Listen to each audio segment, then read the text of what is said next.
আপনার শখের স্মার্টফোনটিতে অবশ্যই একটি ঘড়ি সেট করা থাকে।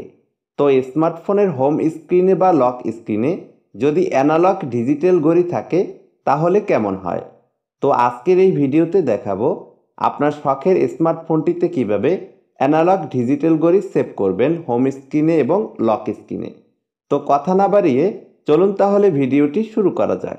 তো দেখতেই পাচ্ছেন আমার মোবাইল ফোনের স্ক্রিনে সুন্দর একটি অ্যানালগ ডিজিটাল ঘড়ি।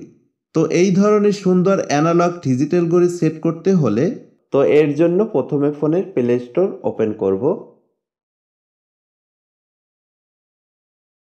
এরপর সার্চ বারে গিয়ে লিখতে হবে অ্যানালগ কোলক। আমি এখন এখানে লিখে দিব অ্যানালগ কোলক।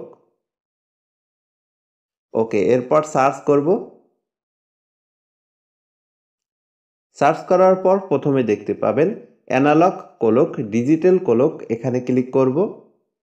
এরপর এখান থেকে এই অ্যাপ্লিকেশনটি ইনস্টল করে নেবেন। আমার যেহেতু ইনস্টল করা আছে আমি আর ইনস্টল করব না। আমি এখন সরাসরি এই অ্যাপ্লিকেশনটি ওপেন করব। এরপর এখানে কিছুক্ষণ লোডিং নিবে, একটু ওয়েট করতে হবে।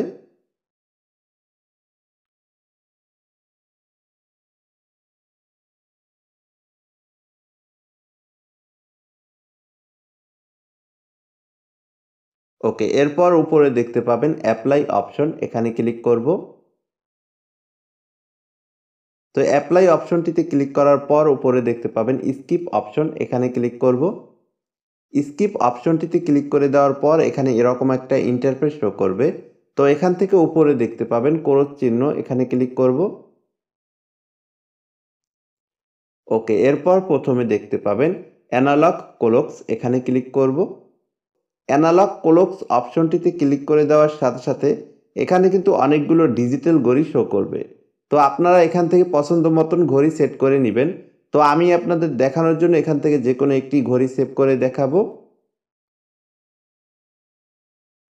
ওকে, আপনি চাইলে এই ঘড়িটার সাথে যে কোনো ওয়ালপেপারও সেট করতে পারবেন। তো দেখতে পাচ্ছেন নিচে অনেকগুলো ওয়ালপেপার আছে, এখান থেকে যে কোনো একটি ওয়ালপেপার সেট করব আমি।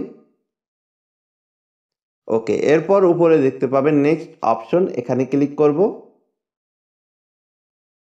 এরপর নিচে দেখতে পাচ্ছেন অ্যাপ্লাই অপশন, এখানে ক্লিক করব।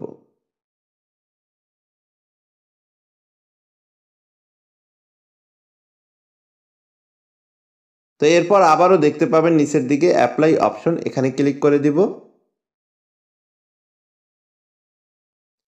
এখন এখানে দেখতে পাচ্ছেন সেট টু ডেস্কটপ, এরপর দেখতে পাচ্ছেন set to lock screen and desktop. তো আপনি চাইলে শুধু ডেস্কটপ অর্থাৎ হোম স্ক্রিনে সেট করতে পারবেন, আর যদি চান লক স্ক্রিন বা হোম স্ক্রিনে সেট করতে দুইটা একসাথে, তাহলে এখান থেকে set to lock screen and desktop, এখানে ক্লিক করব।